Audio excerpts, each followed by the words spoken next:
Dan untuk mengetahui perkembangan penyelidikan kecelakaan tunggal di simpang exit tol Semarang, kita sudah bergabung dengan Dirlantas Polda Jawa Tengah, Komisaris Besar Polisi Pratama Adias Sastra, melalui sambungan virtual.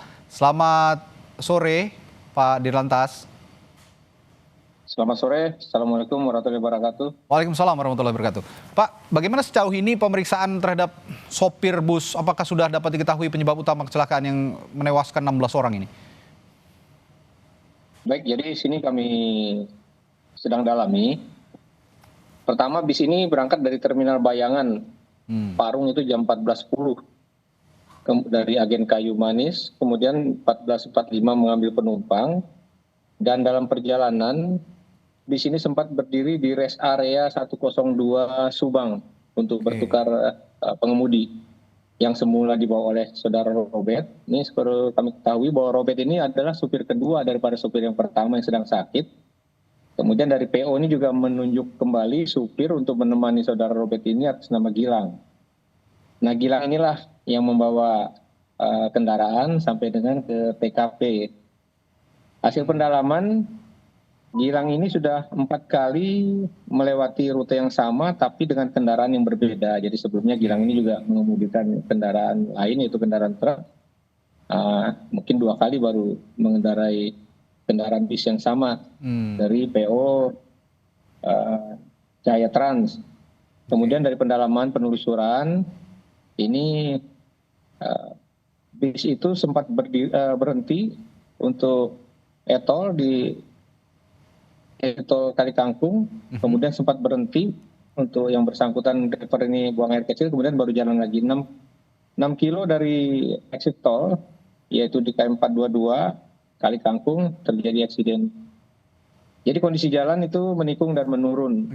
Namun kalau kita lihat dari hasil penyelidikan tidak kita temukan bekas rem, dan pada saat kendaraan itu terbalik kita dapatkan persneling ini dalam kondisi netral.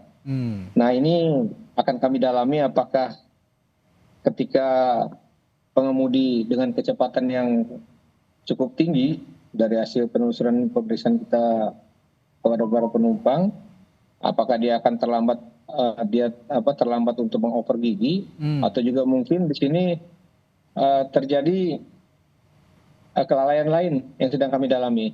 Kita juga sedang mencoba mendalami kesehatan daripada pengemudi. Kemudian yang dapat kami simpulkan pertama adalah yang bersangkutan tidak menguasai daripada jalan yang ada di sekitar sini. Ini ya, kalau saya menyimak pernyataan Pak Dir ini, berarti sebenarnya sopir bus ini sudah cukup familiar dengan rute ya Pak ya. Kalau memang kesalahannya faktor manusia, ini masih didalami. Tapi apakah ada unsur kelelahan misalnya dari sopir bus ini? Misalnya mereka yang bersangkutan ini sudah bolak-balik rute yang sama tanpa istirahat misalnya, Pak Dir? Nah, ini juga akan kita dalami. Karena dia berganti di area 102 ini, kita juga akan minta keterangan nanti dari pihak perusahaan apakah ini sudah SOP mereka berganti di lokasi yang ini. Karena kalau kita lihat dari jarak 102 Subang sampai dengan ke TKP, sampai dengan dia berhenti di Kali Kangkung, ini terlihat bahwa supir dalam kondisi baik dan dia paham dengan jalan tersebut. Kemudian hanya saja mungkin apakah ada unsur terburu-buru atau lain-lain, dan juga dari teknis spesifikasi kendaraan yang sedang kita dalami. Namun itu kita ketahui bahwa tidak ada bekas untuk yang bersangkutan melakukan pengereman gitu kan, sehingga bis dalam kondisi laju berjalan sampai dengan ke posisi jalan tikungan tersebut. Ini nanti juga akan kita lihat dari hasil traffic analysis accident yang sedang kita lakukan baik dengan Ditlantas dan Korlantas. Nah, itu sementara yang bisa kita simpulkan. Begini, ya Pak Dir, tapi begini, kalau memang tadi juga masih dicek begitu ya kelaikan kendaraan, tapi ada fakta bahwa yang menyebutkan bus ini menjalani telah menjalani uji kelayakan KIR terbaru. Tapi mengingat informasi dari Kemenhub bahwa bus ini dinyatakan tidak layak pada rem cek pada Desember 2025. Ini kan masih dekat jaraknya. Apa polisi mengetahui juga fakta itu? Ini sudah kita ambil juga keterangannya, Pak.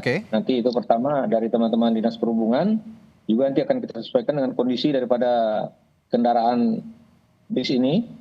Kalau sementara untuk spesifikasi lain-lainnya masih secara kasat mata mungkin masih baik, tapi untuk yang lainnya nanti akan kita dalami, Pak. Oke, baik. Saya beranjak ke pertanyaan soal kondisi korban, Pak Dir. Sejauh ini bagaimana kondisinya? Apakah korban meninggal juga sudah dapat diidentifikasi semua?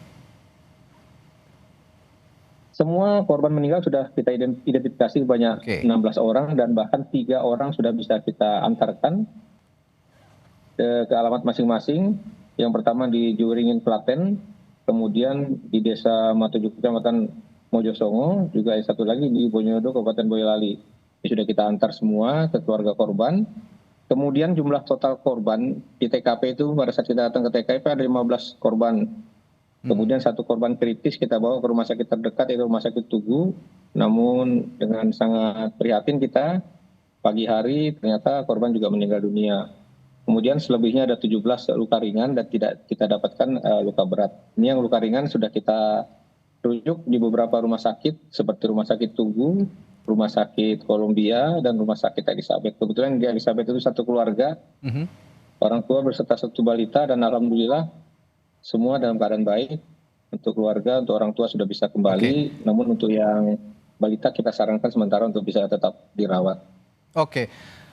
Lalu jika terbukti nanti memang setelah penyelidikan ada kelalaian, apakah pemilik bus juga memang kelalaiannya adalah faktor teknis kelaikan bus misalnya, ini juga apakah ada kemungkinan pemilik bus akan diperiksa, Pak Dir? Ya, sementara ini kita akan panggil juga owner. Oke. Jadi sementara fokus kita di samping kepada operator, kita juga akan mencoba kepada regulator daripada pengendara tersebut. Siapa yang menyiapkan, kemudian juga siapa yang mengatur operasi, kemudian bagaimana SOP termasuk pergantian daripada teknis pengemudi ini pada saat ketika jalan jauh. Karena di situ juga ada supir cadangan, ada juga kernet. Nah, apakah mereka ini berganti dengan jam yang sudah ditentukan oleh PO? Nanti akan kita dalami semuanya. Baik. Kemudian juga bagaimana tentang jam istirahat daripada setiap PO itu, apakah mereka juga berganti-ganti dengan bis yang sama atau tetap dengan operator pada setiap bis yang sudah mereka tentukan.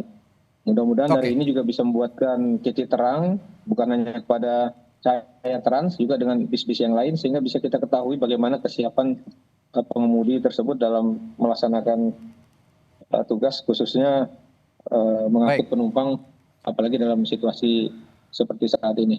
Ya, Pak Dir, terakhir saya harus tanyakan ini kan jelang libur Natal dan Tahun Baru, otomatis traffic di sekitaran Tol Krapia itu juga sepertinya akan meningkat begitu ya, mengingat ini juga jadi jalur lalu lintas pemudik di musim libur Natal dan Tahun Baru. Kira-kira menjelang libur Natal ini, upaya pengawasan khusus terhadap bus pariwisata atau AKAP misalnya antar kota antar provinsi di Jawa Tengah, termasuk rem check dan penindakan terhadap PO-PO nakal ini akan dilakukan atau bagaimana?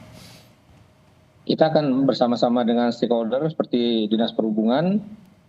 Kita juga akan sama-sama mengecek ke masing-masing PO. Namun sebelumnya juga ingin kami sampaikan, dalam kegiatan operasi Nataru ini, yang kita laksanakan yaitu operasi Liling Candi 2025 ini, khususnya wilayah Jawa Tengah ini kita sudah menggelar sebenarnya sebanyak 219 pos, baik pos terpusat yang ada di pos Kali Kangkung ini yang berdekatan dengan TKP tersebut. Juga kita menggelar ada 92 pos pelayanan dan 148 pos pengamanan, juga ada 18 pos terpadu yang tergelar baik di sepanjang jalur Pantura, jalur tol, juga jalur selatan.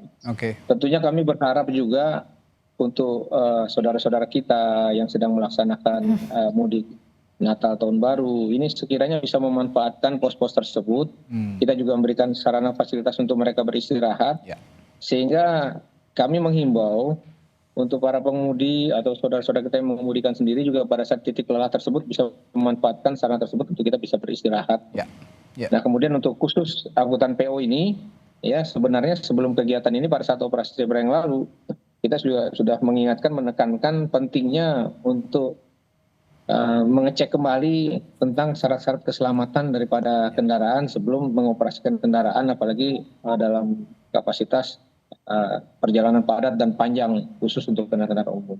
Sudah disediakan. Mungkin demikian Pak yang saya menjelaskan. Baik, sudah disediakan kantung-kantung istirahat begitu ya. Jadi tidak hanya untuk para pengemudi bus, tapi juga pengemudi mobil pribadi ya, jangan memaksakan Iya, diri itu gitu kira-kira ya, Iya. nggak untuk Jadi ada melanjutkan berapa pos? perjalanan.